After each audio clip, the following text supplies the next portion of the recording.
I'm not sure when it originally began. I just have this feeling of always wanting to perform. When I was young, I would put on little shows for my family, in my home. And I just loved the idea of telling stories. And that was the joy of it.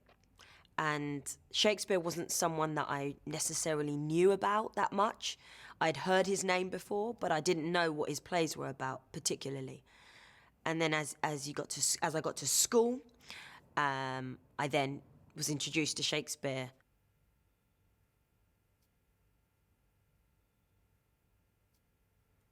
The first time I got to play and be in Romeo and Juliet, I played Juliet at the Bolton Octagon, which is a theatre in the north of England.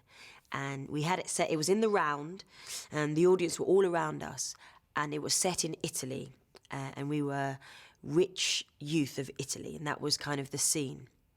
And I enjoyed it so much. I loved playing Juliet, but unfortunately, it was a really short one. We did about 3 weeks. And so a couple of years later, I got the opportunity to play Juliet again. I jumped at the chance. I wasn't ready to finish with her. I wanted to kind of have that again. And also the chance to play it in London and to play Juliet on the Globe stage, which is where this play was originally written for. There was already the balcony built into the theatre for that scene. We were performing it mainly for teenagers, and so the teenagers are there seeing teenagers on stage, which I found fantastic. We were up there representing them in a way, and we were dressed like them. There was scenes where I was in school uniform, and a lot of the audience were in school uniform as well. And it just meant that they could really follow. I think Romeo and Juliet is so good for young people because they can really follow the story. These are situations that they can find themselves in as well. Especially the idea of falling in love for the first time, of seeing people that you fancy, or the situations with your parents. And what I love about performing Romeo and Juliet is, especially to young people,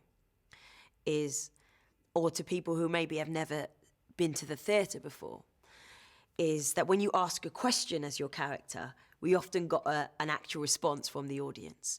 And you really invest in Romeo and Juliet, I think. And even though you may know what's going to happen, most people who watch it do know the fate of Romeo and Juliet.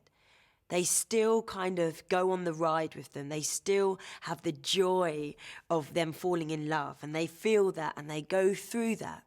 And then it's so heartbreaking at the end.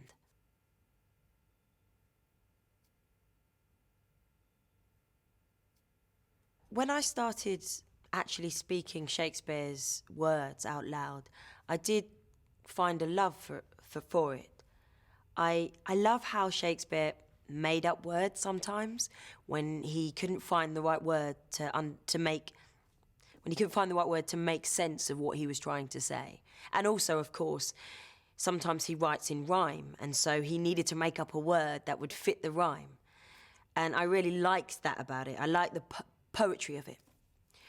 And also the fact that his stories were quite vivid and exciting, and what people go through, especially like in Romeo and Juliet. These are two young people, 14, around that age, and they have such an amazing, tragic, but such an exciting kind of few days. And what a kind of joy to read that as a teenager yourself.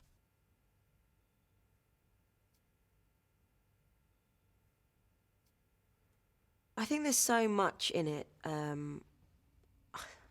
The first thing that you think of is young love.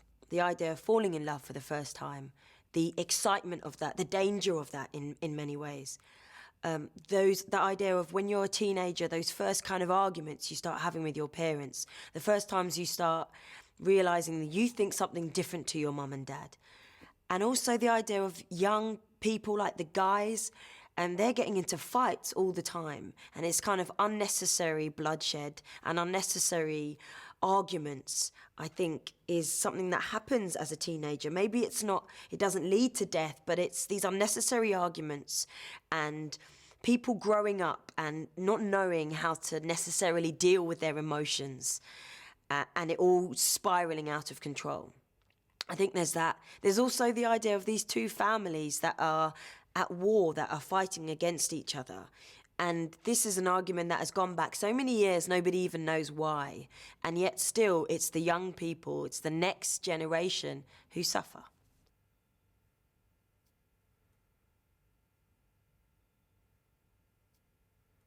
I loved Juliet, actually, and I think it's what's interesting, what I found interesting playing her is that before you hear a lot about Juliet, and actually when I read the play, I realised how feisty she is, how determined she is, and how funny she is. I found her really funny, and I found that really exciting to kind of find different parts of her, different elements of her.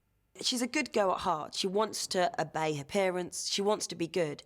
But she has this, when she meets Romeo and she falls in love, she has this desire that's kind of stronger than her parents. And I think a lot of teenagers get to that point when suddenly they go, there are things that my parents are saying that I don't necessarily agree with, or that I want to challenge, or I want to, you want them to understand your side of the story. And I love in the balcony scene where Juliet is saying, Romeo, Romeo, wherefore art thou, Romeo? Deny thy fortune. It's really quite, she knows exactly what she wants.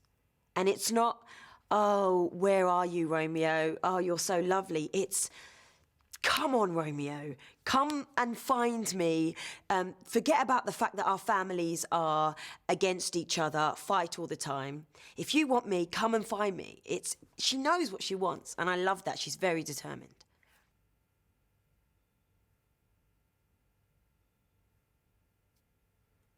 So we performed in Qatar, Abu Dhabi, and Dubai. Again, most of those performances were for teenagers out there as well, which was incredible. It's always great to tour and to perform to different communities and in different countries. It's fantastic. We had to change some of the production a little bit, just out of respect. When we were in the Middle East, we didn't kiss on the lips, Romeo and Juliet. We kissed on the hands. And we just adapted it a little bit, just so the teenagers, again, so it could be more relatable to them and less alien. There was a bit of a difference, I suppose, with the audiences in the Middle East compared to London. They were a lot quieter in the Middle East. You could see them, and they were with us. They were responding. But at the end, the uproar and the applause was incredible, and the smiles were incredible. And then when we performed in London, the young people particularly, were very loud and engaged vocally throughout, shouting, really going with the production, shouting along with the show. I did think about the fact that Juliet does talk back to her parents. She does go against her parents' wishes. I loved that, and I found that the young people that we were performing to loved that. It was when we had some older audiences in, parents were in, that I did think, oh, are we kind of teaching your children something that you don't really want them to be taught? But actually, I loved it because I didn't think that Juliet necessarily did anything wrong. And so I didn't feel like it was a bad thing. She was just going with her heart and her passion. And the girls really loved seeing this wonderfully strong, confident, joyful girl on stage. It was all the things that they could be, in many ways. They could look how she is trying to be good. She is good. She's a good girl, but she's fallen in love, and that feeling has taken over her, and it does mean she does get into trouble with her parents. But I think that especially the girls really backed Juliet, both in the Middle East and here in the UK.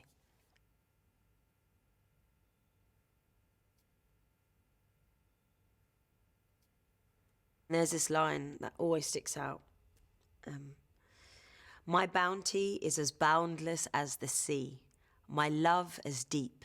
The more I give to thee, the more I have, for both are infinite. And I just love that line. I remember having such joy saying it. It's one of those moments when she says that in the play where she's at her most happiest and her most joyful, both of them. It's that kind of moment where at that point, everything is going well. And I think that kind of sums it up.